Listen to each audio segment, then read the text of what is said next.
a set of stocks which likely are becoming favorites with a lot of portfolio managers is real estate.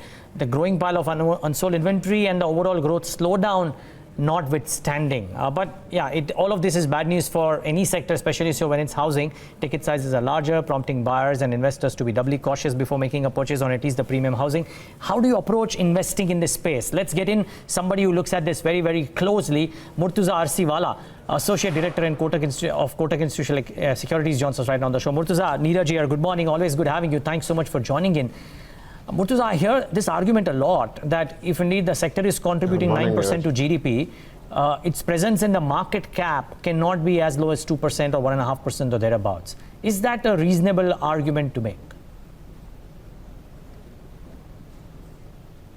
Well, I think looking at it slightly differently and why the representation in the equity markets is so low is it's traditionally been a highly fragmented sector with a very large tail. I mean, if I look at my listed peers, maybe on a combined basis, even today, after an element of consolidation showing in, you'd probably be representing about 15% or so of the overall sales in the country. So still a highly fragmented sector with a large tail and therefore not enough representation in the equity markets.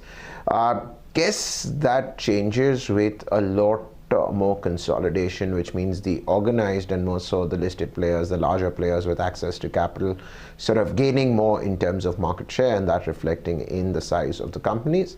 Also, the other piece being the commercial real estate, which is now sort of, while still early days, has found itself a sort of entry into the capital markets through the REIT structures. Okay.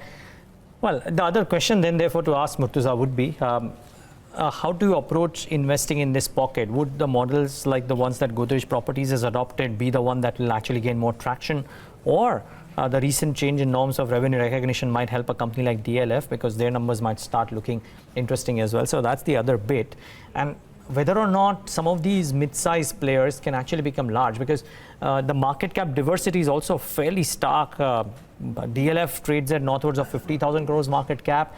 The next largest to my mind is Godrej Properties with less than 25,000 crores. Oberoi is sub 20,000 crores. Prestige is at 10, 11,000 crores. Murtuza, with all the permutations and combinations, what do you think is best placed? Because I think there are 2 or 3 distinct models that is coming out, right? One is this whole commercial lease model and embassy REITs out there, or certain other players like DLF which have got that model. 2 might be a kind of business model that Godrej Properties is trying to champion, which is don't go out and own the land bank, but try and enter into this JVs with landowners and try and do a high IRR development. Who do you think benefits over the medium term? So I'd say they're they're different sort of businesses. So if you look at the leasing business, it's far more capital intensive, but you're essentially owning in a way perpetuities. They're annuities which will continue to grow at a modest pace, and it's found its sort of niche in terms of the kind of investors are looking at the commercial real estate space. I mean, if you look at global real estate investors, they tend to be more aligned with this kind of leasing model and more so through the REIT structures. If you look at the development business, and if you look at the development business within that, if you look at the joint development agreements where you don't necessarily own the land, it's obviously a far more sort of IRR accretive. So, most developers are going down that path. Godrej Properties initially had gone through the entire development manager route as well, which is essentially near no capital invested sort of an investment vehicle. But over a period of time, they're realizing that there is a lot more sort of skin in the game for Godrej Properties with not enough sort of absolute value creation, and sort of slowing down and going more through the joint development agreement. So I think a joint development agreement works well. However, through legacy, a lot of real estate developers have legacy land banks. And for them, having full control and a low-cost land bank that they have to monetize does not require them to go through the joint development agreement. So it's not a one-size-fits-all kind of a situation. It's a function of what the land prices are in a particular city, micro-market that you're looking to develop. Do you already own the land? So there is no perfect answer. In terms of between the commercial versus development, I mean, development's a faster sort of cash turnaround story. Development is a more sort of patient, long-term sort of story.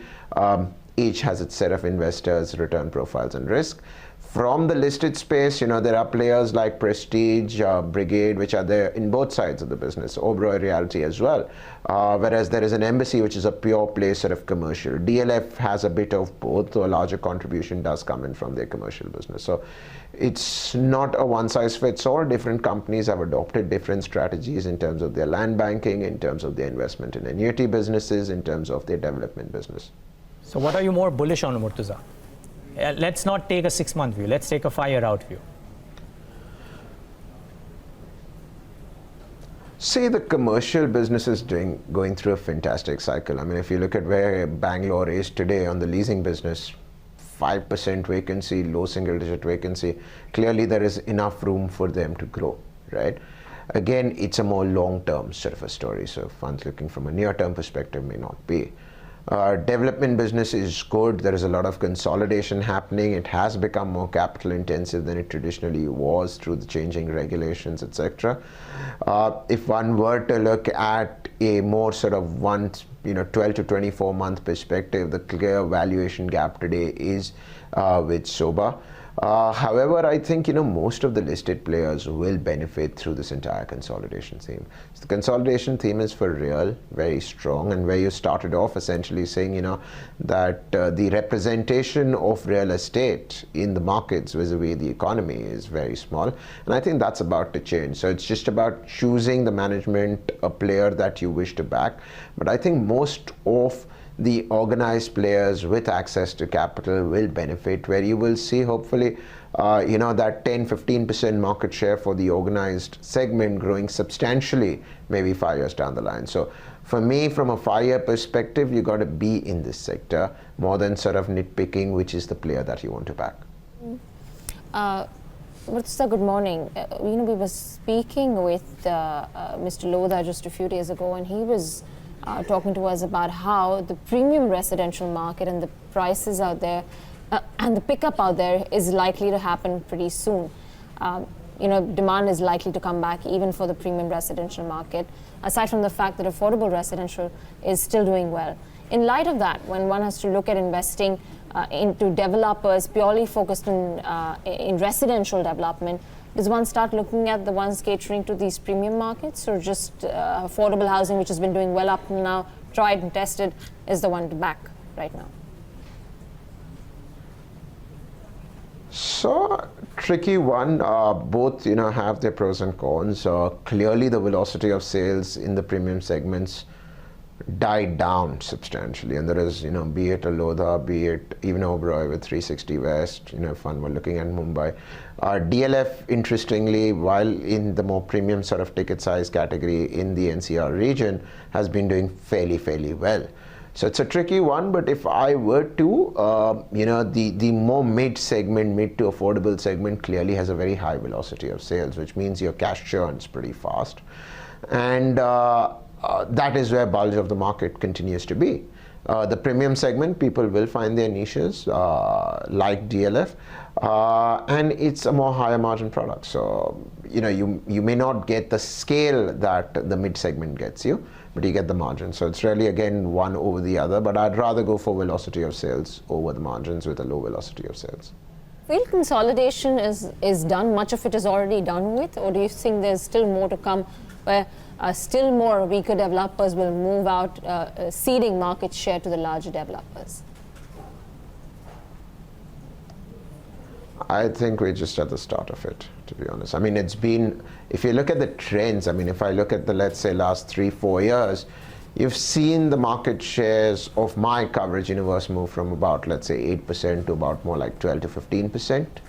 But you're only at about 12 to 15%, So I think there is still headroom for a lot more. Given that the development business has become more capital intensive, the consumer, on the other hand, has become more demanding. He wants better quality product, more timely delivery.